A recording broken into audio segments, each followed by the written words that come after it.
The fringes of the Arctic, the middle of the desert, on a mountain in a blizzard.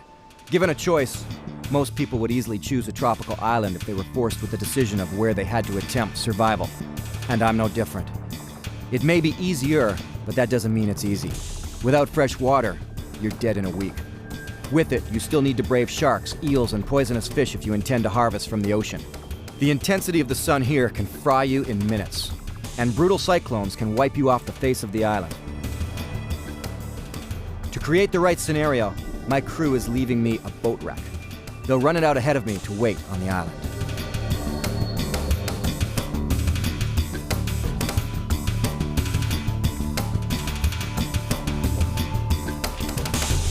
Recreational diving is becoming hugely popular worldwide.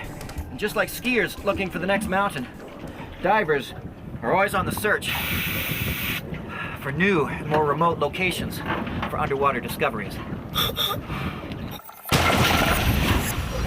Diving is an addictive activity. Though the lead-up is often early mornings and rushed boat trips, it all stops when you fall beneath the waves. You only hear your breathing, and everything around you moves in a slow, serene manner. But the skill itself requires solid instruction and takes years to master, and as with many things, along with its inherent beauty, is the potential for danger. But the risk is worth it. The Cook Islands are in the middle of the South Pacific Ocean, and my island, called Motiktu, is on the outside edge of a massive shallow lagoon. I could literally walk or swim my way across to the main island where people live and vacation. That wouldn't be survival. But accidents do happen. A storm can blow in, or a navigational error can leave you stranded on some small island. Or what happens more often than you might think, your dive boat leaves you behind.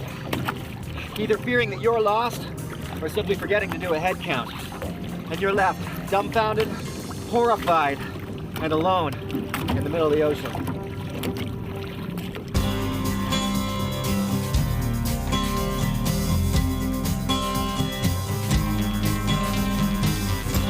So with my safety crew a few miles away across the lagoon, it's my lot to survive the next 7 days alone without food or water on my own little paradise.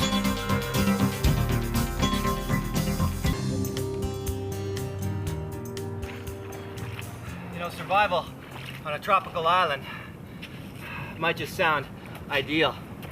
And I suppose if you compare it to the middle of the desert or the Arctic, it is. But survival is still survival, no matter where you find yourself.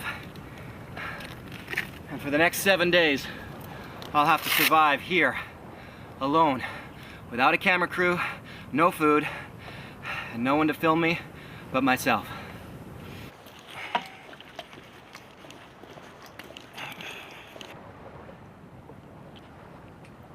To simulate a shipwreck, they left me a wreck.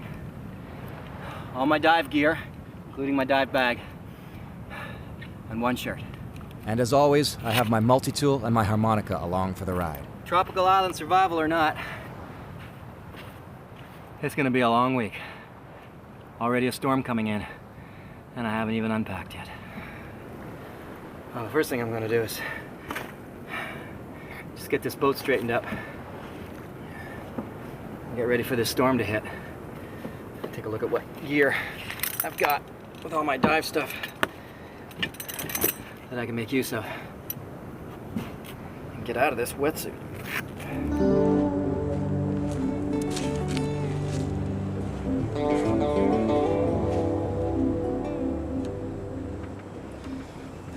Here's all my dive gear, underwater camera equipment, and my shirt. Well, unfortunately, if it does come on to rain, that's my only shelter for tonight.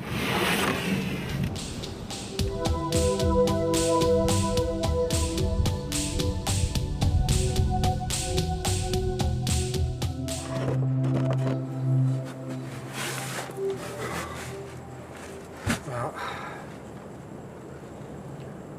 that's it. Hasn't rained yet.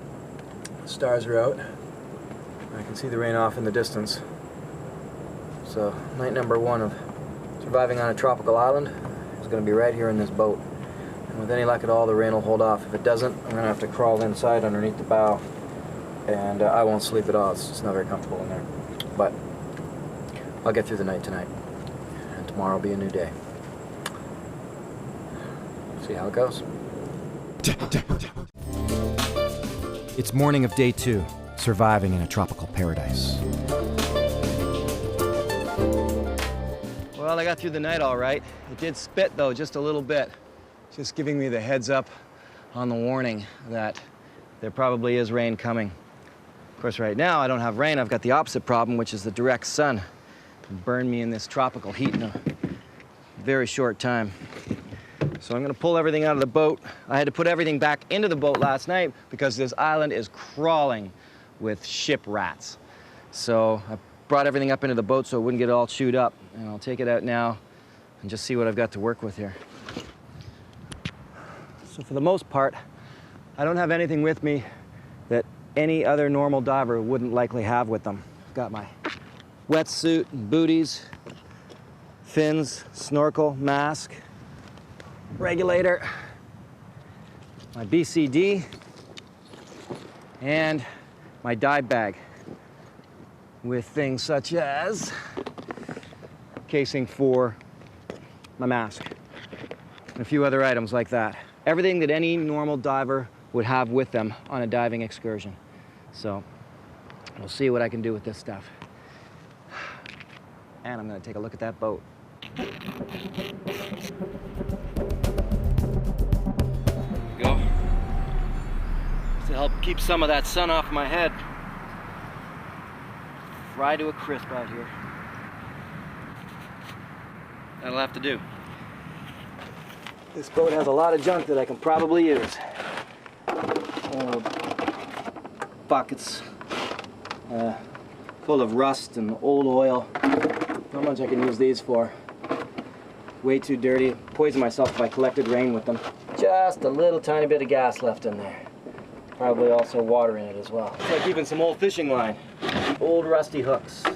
You know, in a survival situation, anything is usable. Nothing is too small or insignificant. I think the first thing I'm going to use is this crowbar.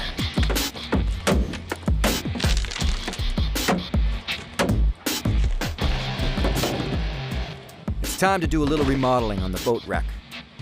When it comes to building shelters in a survival situation, the best thing for me to do is to take any advantages I can find and save myself a lot of energy loss. Why go to the trouble of building an elaborate bush shelter when there's some kind of natural shelter close by, or in this case, a man-made structure that for now is high and dry? The island is thick with gnats, rats, and mosquitoes that can carry dengue fever. In the boat wreck, I'm out in the breeze and up off the ground, the best place to be.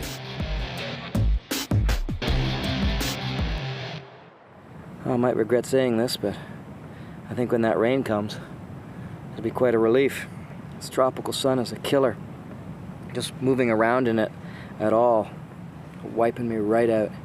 I have to stop pretty often just to rest in the shade, or I'll just be burned out. I'm able to moderate my body temperature with frequent dips in the ocean, but that in itself has a lot of inherent dangers around here. Now it's time to make use of some of my dive gear.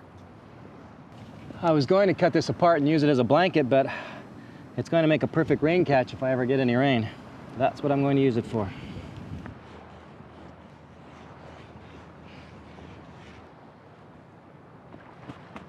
Let it rain.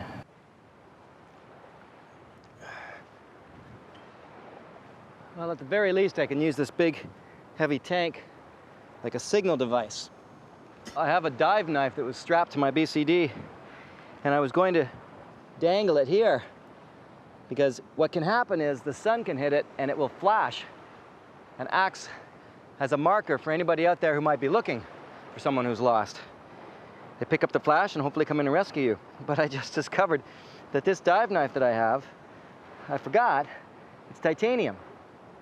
There's no shine to it, so I can't use it for that. That's a good thing to know when you're buying a knife. So instead, I'm going to use some of these marker boards, underwater writing boards.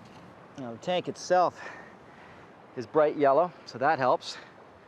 These cards are very white, so with any luck at all, they'll be easy for the eye to pick up from a distance.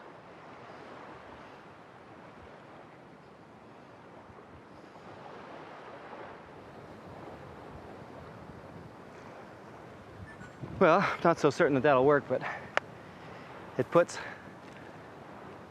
the shiny white card in the sun, in the wind, flashing. Somebody in the distance might spot it and come in to see what's going on.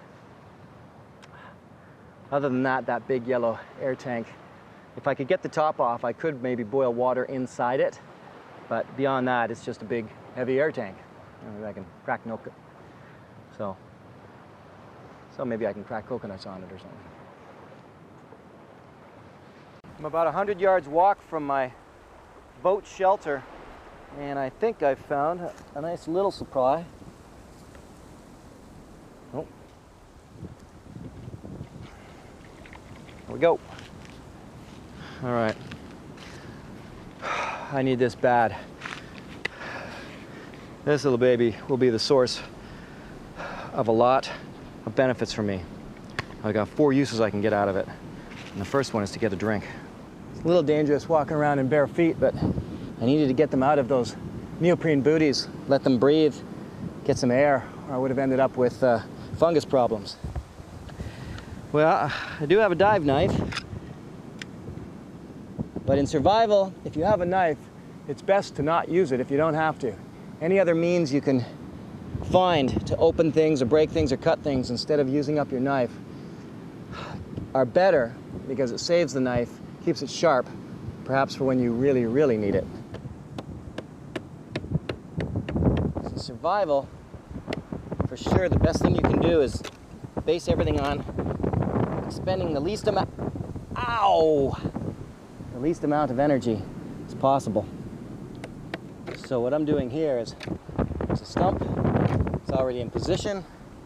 It's got some sharp, very sharp points on it. So maybe I can use this a bit of leverage to get into this coconut a safe way. So you just put it in once like that. You don't keep jamming in. Wiggle it in and then start to just push down on the other side of the coconut here. In, wiggle and push. Come around to this side.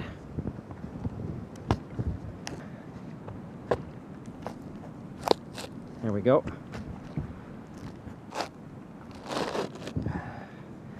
That's what I'm talking about. And all of this inside of this coconut is a good fire starter. All right, I've got a husked coconut now. See the little face in the front there? And all I have to do is pop in there.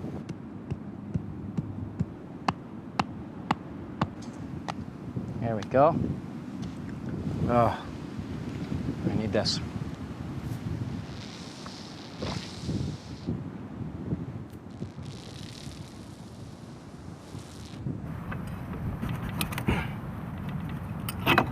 There we go. Perfect. So the trick to this is simply to hit the coconut right dead center, just a bit, all the way around. Weaken it. There we go. And that way, when you open it up, 2 perfect halves and a lot of delicious coconut meat.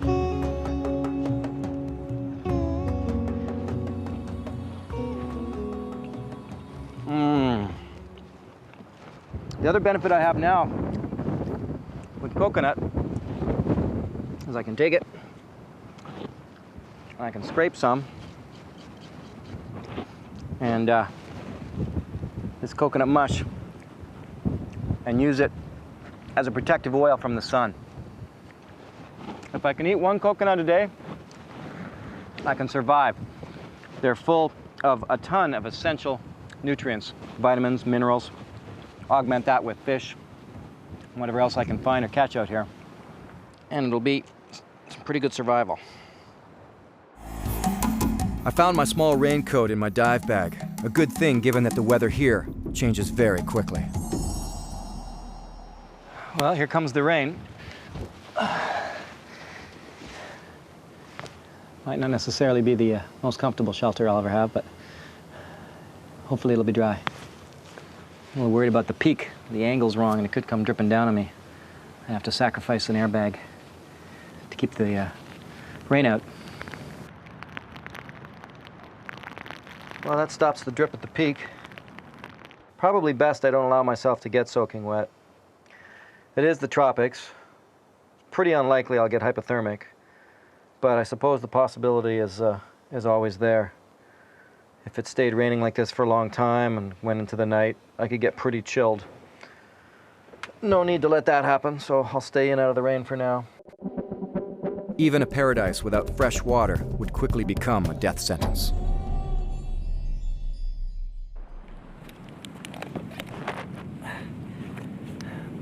This rain catch is working fantastic for me.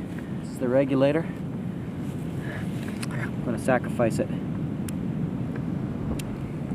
Can't use it anymore here anyway.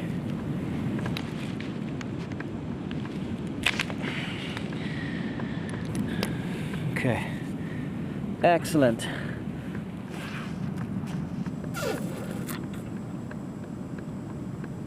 Tastes like rubber, but hey, it's water.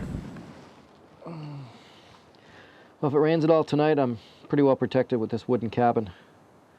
It's nice to get that bit of water right before bed like that, just to get some liquid back into my system.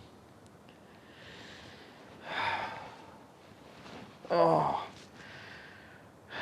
It also feels good to be up this high off the ground and away from all those rats. I don't know if they'll make their way into the boat. I would imagine they can sooner or later. The island is covered in rats that have little fear of me. These are actually ship rats, and they are likely direct descendants of rats off Captain Cook's ship itself.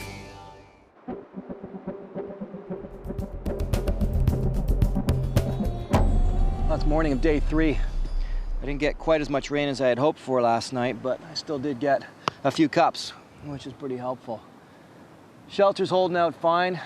Didn't rain all that much last night, so now I'm gonna go into the center of the island and see what I can find there.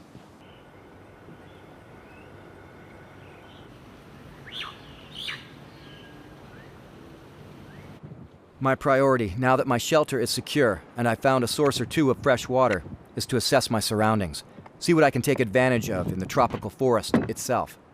Anything I can use as an axe is likely going to help.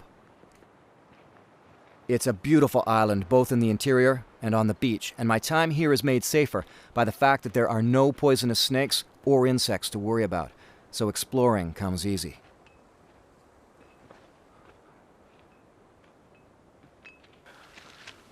Okay, good. Here's something I can use. Take these feathers out now.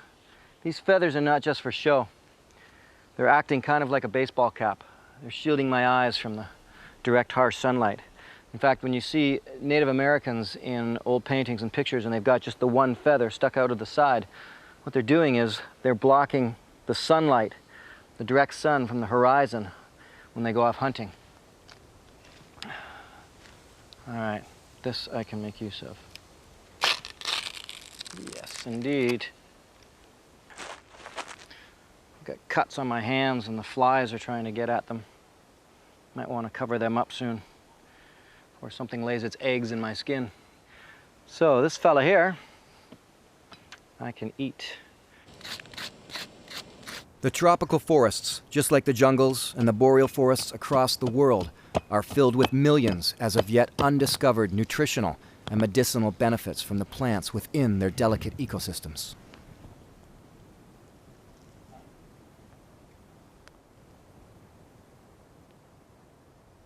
All right. This is gonna be good. Now, those roots that are like that, there are hundreds of them on this island. If I can get maybe 3 or 4 of those a day and drink this healthful liquid, it's really good for getting liquid into my system, and it's excellent for the heart.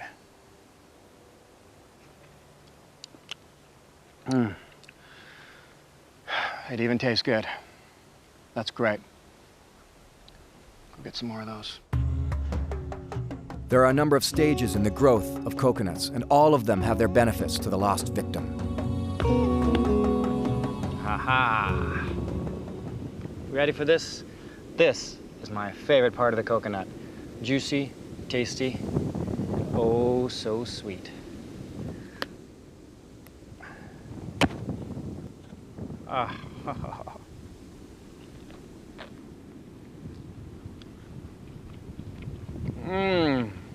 Man.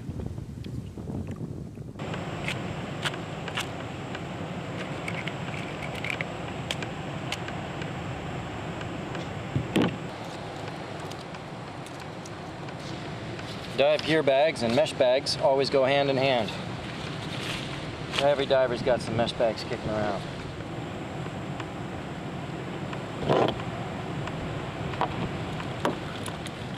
Well, I still have the rubber tubing from this regulator, using one as a drinking straw for that rainwater, which is such a godsend. I have a couple of gallons of rainwater in that bag now, which is fantastic.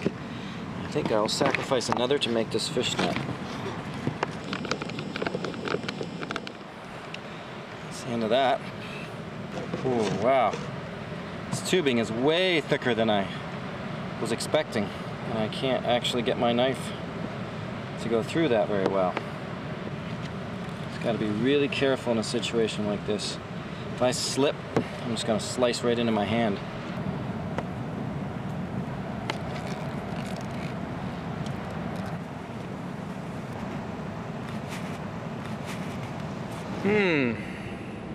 Looks like a fish net to me.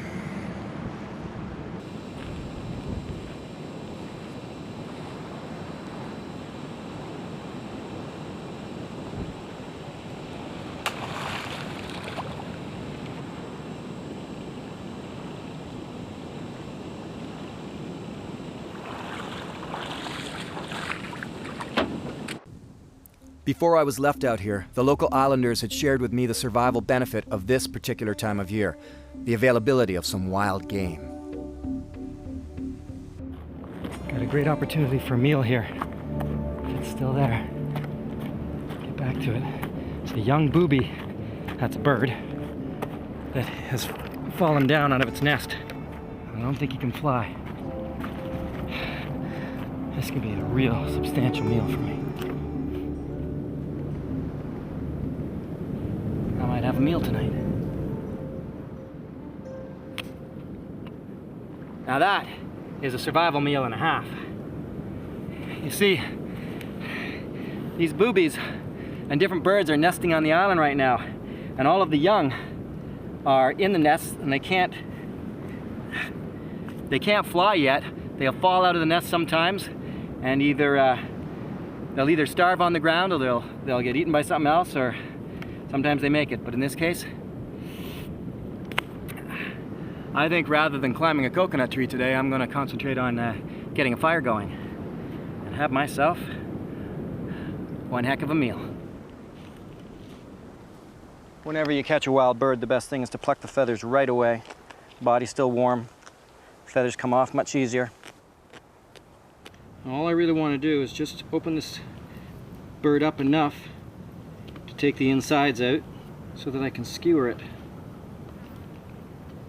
I just want to get your fingers right up inside, break the membrane away from the rib cage, and pull. Okay, leave the feet on. I'm going to put that on a skewer. First I'll go wash it off in the salt water and have me a meal. I'm going to try something new for getting a fire going. I've got all the stuffing from the coconut tree. Add a bit of gasoline. There we go. This is a rescue tube, diver's rescue tube. And usually things kept in it are items like matches, lighters, and often, in my case anyway, I have flares. These things tend to shoot really far. Wish me luck, folks. Here we go.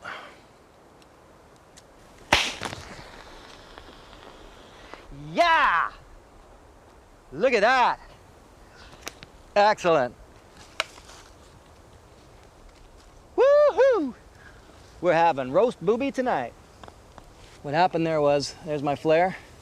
You see, you just pull down on this lever and boom, you shoot the flare, and normally it goes flying up into the sky. So I just had everything closed in there with the rock on top, shoot that right into it, and I'll bet you that would work whether there was gasoline or not, so it's a good thing to know. A flare, big bundle of dried tinder, protected with a rock, and you've got yourself a good fire. And I have myself some roast booby to eat.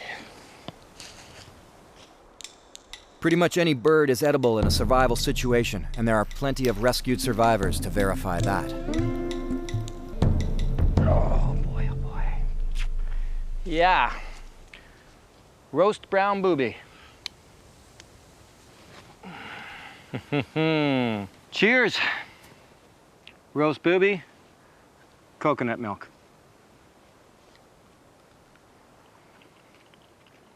Oh boy. Oh man, is that good.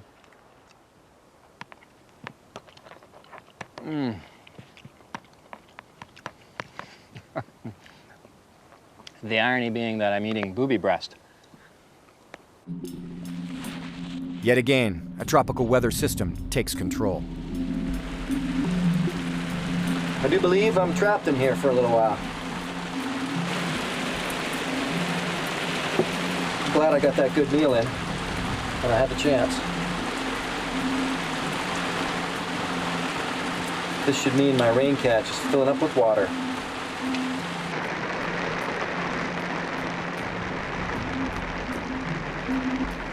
Well, it's middle of the night, and it's been raining non-stop.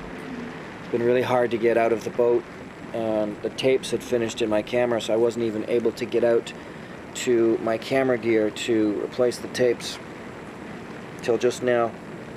The good news is that my rain catch is filling up with great, fresh, clean rainwater. Huge difference for me. But I see more black clouds coming, and I have to tuck back into the boat and try to get some more sleep. Wow, bit of a tropical storm. It's day 4, and the tropical weather patterns are not giving me any breaks. It's been raining all night, and as morning comes in, it's still coming down. This is pretty much it. Been stuck like this for, I don't know, probably nearly 20 hours now. Just on and off pouring rain. Some of my cameras are actually shutting down, and from the moisture. And I haven't been able to even get outside to change tapes to shoot much. Oh man, it's still coming down.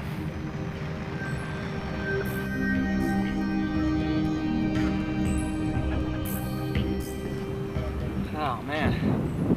2 of my cameras shut down, and my audio pack shut down, all from about 20 hours of non-stop rain.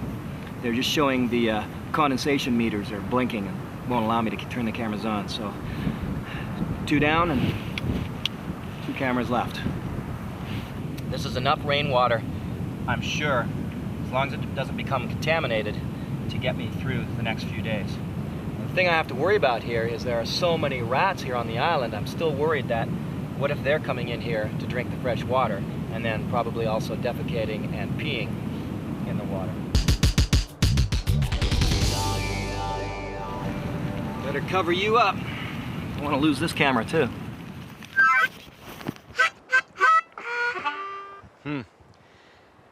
It's time to make the ultimate sacrifice. Oh, say goodbye to a good harmonica.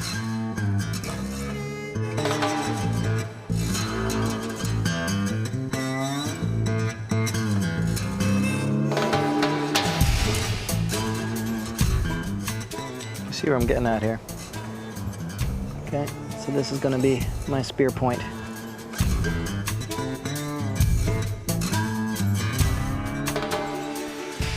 It once was a blues harmonica. Now, it is a spear point. Since this has been pretty much a whole write-off this day. I've only got a couple of hours left, so I think what I'm going to do is just work on my fishing implements and get everything made and ready for tomorrow. And then if I have to, if it's still raining tomorrow, I'll put on the wetsuit, but still get in the water, catch some fish. Too tempting not to. Oh, this is an old wreck of a boat, and as luck would have it, it has its share of tangled up old fishing line and some old hooks. This will work perfect. I can blow this up, nice bright float, get an anchor for it, and I'm going to dangle a bunch of hooks from it. I can use the zipper. Got buckles I can tie to here. Closest I can come to somehow simulating survival at its best or worst, as it were, is to not have a camera crew and be out here alone. But that means that loneliness and fatigue and I don't know, maybe not boredom, but although boredom can be deadly out here, but it all hits me. And a day like today where it's just been raining all day, it's pretty hard on the system, pretty hard on the emotions. These are very rusty old hooks. It wouldn't take much for me to slip, fall, turn, pull, do something too fast, I'm not watching, and shove one of these barbed rusty hooks into my skin. And then I've got myself a whole new set of problems to deal with. Here we go. So I've got a float, I've got all these hooks dangling from it. I'll put this out there with some bait on it and an anchor and a rope to the shore. Oh, that's one thing I have to make sure that I do. Let's put on my wetsuit booties, because right now is about the most dangerous thing I could do, heading out into the water. Reason being is stonefish. Stonefish are one of the most poisonous fish in the ocean, and there are a lot of them in this area. All I have to do is step on one of them, which is a common occurrence if you're in their area. They're easy to step on, they're camouflaged, you can't see them, and they'll tend to hide, so you can step on them. And just one stab of that would be excruciatingly painful. The pain shoots from the bottom of your foot right up to the top of your head and can and has been fatal. As is the case so often, when an ecosystem contains some kind of poisonous element, it also provides a cure. And this little green leaf chewed up and put in the wound would stop the stonefish's venom in as little as a half an hour. Now it's time to get the bait.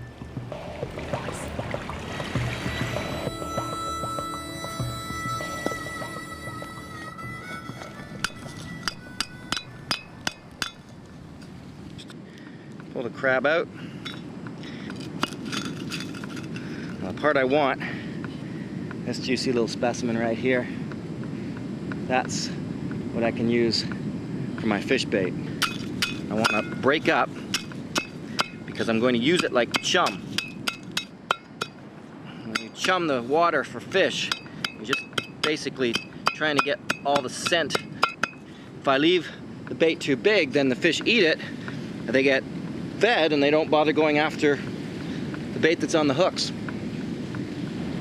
All right, so I've got the float that I made with all the hooks dangling from it, and I figure I can use my own diver's weight belt as the anchor. And I'm gonna get this out there. I've got my crab bait now. See if I can catch something. Oh, I did mention that I have to watch out for stonefish. I also have to look out for moray eels. They are poisonous, but they pack quite a bite. Did I also mention that most shark attacks occur in 2 to 3 feet of water? The lagoon is like a massive swimming pool, making most activities pretty easy. The other side of the island is the open ocean and can be quite rough, so I'll try fishing on this side for now.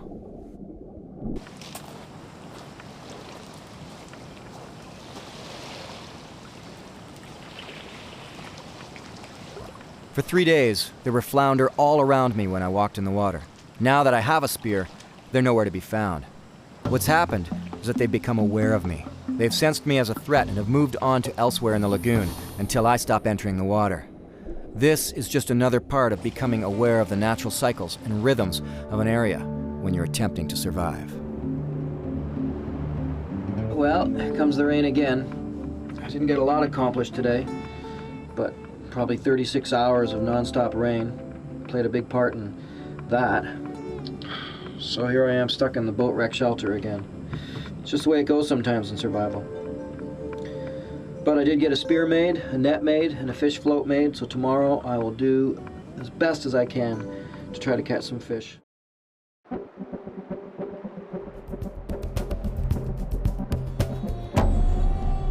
It's day 5. My fish float with bait on it is in the water and hopefully doing its job. But this wet weather is frustrating me. It's time to get busy. You know, I'm just about hot enough that if it stays like this, maybe I'll just go back out and fish in the rain. What I want to do is I want to dive for clams. The tropical ocean is bountiful if you know what to look for and what to watch out for.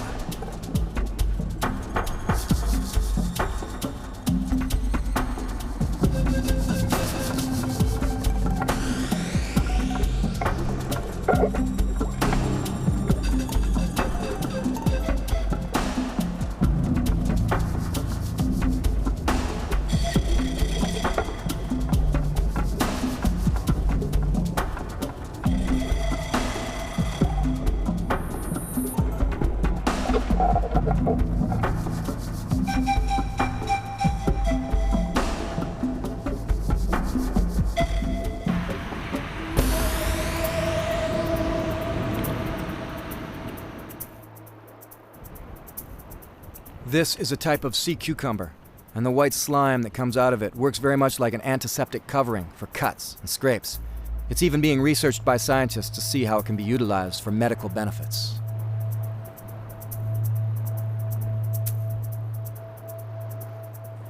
All right, well, definitely worth going in the water and seeing what was there. There's not a lot on this side. There's going to be more on the other side of the island, I'm sure. But I'll save that till tomorrow. So I'm just going to cut into this clam, get myself a meal.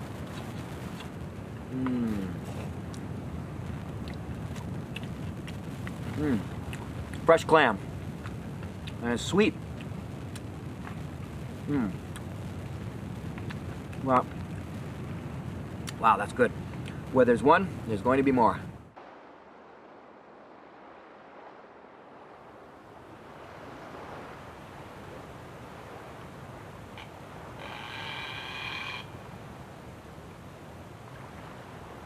It's another young one. Should be a pretty easy target for me to get. I was able to walk right up to him on the beach just before I got this shot, before he took off up into the tree. He's just learning to fly. I've already taken one from the island. I don't need to take any more. We'll leave him be.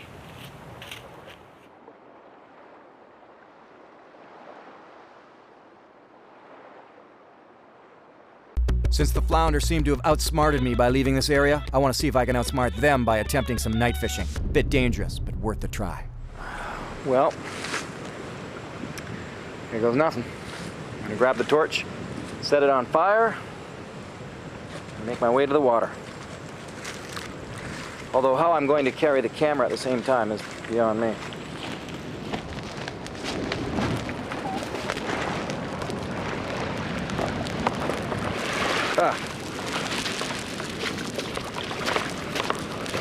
A lot windier than I was hoping it was going to be. I just got to make my way down to where the coral beds are. That's where the best fishing is going to be.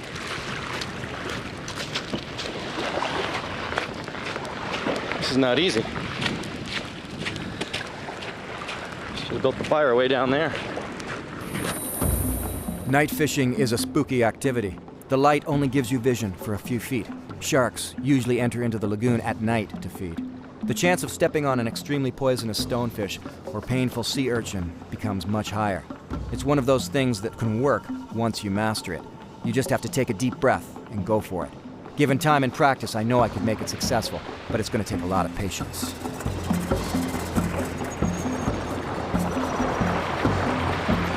Well, I tried.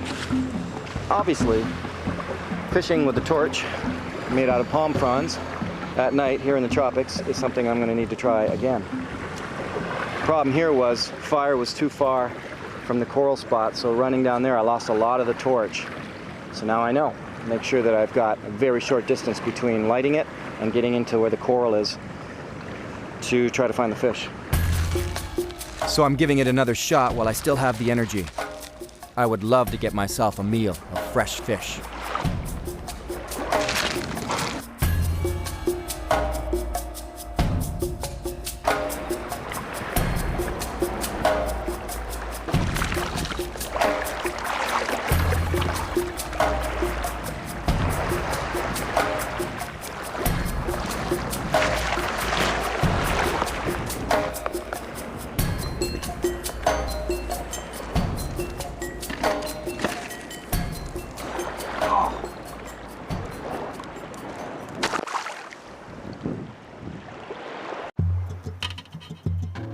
It's day 6, and I'm bound and determined to finish this survival odyssey on a good note.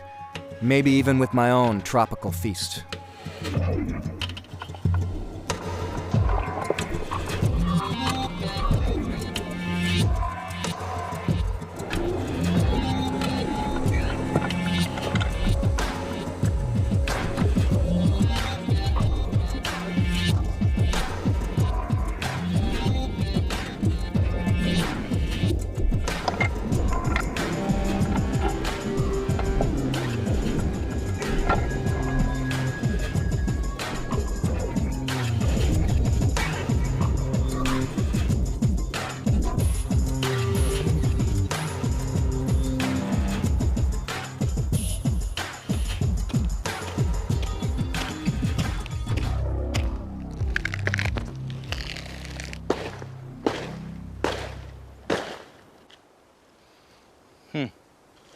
Made a kind of a mess of it, but the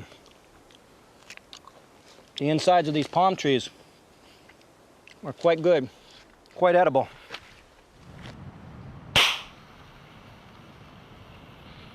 Come on, baby, burn. Here we go. That's what I like to see. Now to cook up some of that bounty.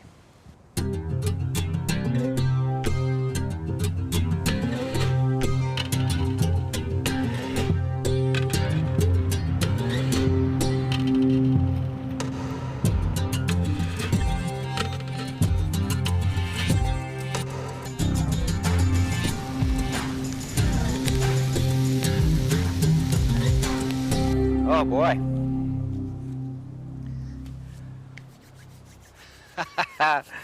Welcome to dinner. We've got, of course, my favorite coconut centers, palm heart, roasted coconut center, coconut roasted clam, my root juice in a beautiful coconut cup, and of course, my coconut juice. Which I think maybe what I'll do is I'll add a little, mix the two together. There we go. Nice. What a smorgasbord. Well, I can tell you, this is going to be fantastic. And all of this was gathered really in not very much time at all. But for now, I've got a fantastic meal ahead of me. Let's try these roasted clams. Oh, that's good. The finest bubbly.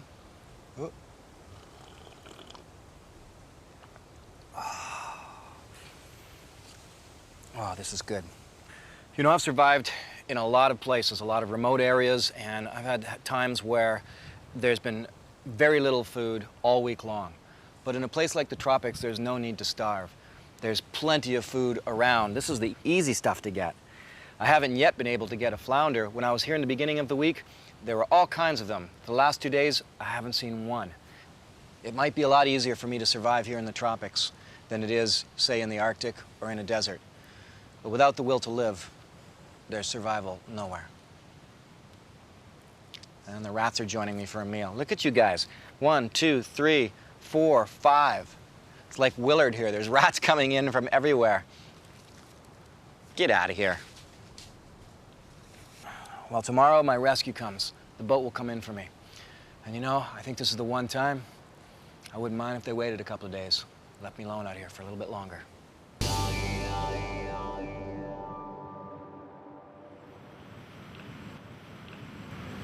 Well, that's night number 6. Surviving on a tropical island. It's a good day today.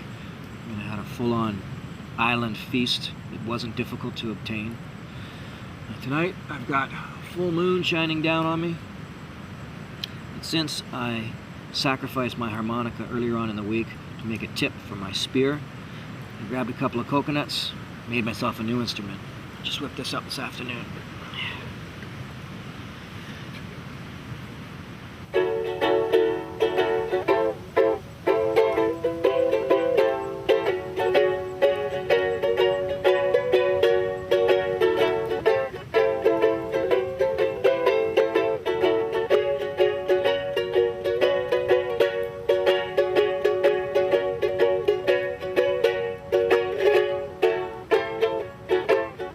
No one wants to find themselves in a survival situation. You just want to go home. But sometimes the ordeal becomes long-term survival, longer than 7 days. And whether in a life raft, on a mountain, in a desert, or on a tropical island, long-term survival has always been about maintaining the will to live, and then becoming familiar with the surroundings, especially the natural cycles of the plants and animals, even the weather. And then learning how to use these cycles to effect better survival. When the fish are coming in, when the plants are ripe, when the weather is most threatening. All information the lost victim needs to assess what to do next, what to do to survive.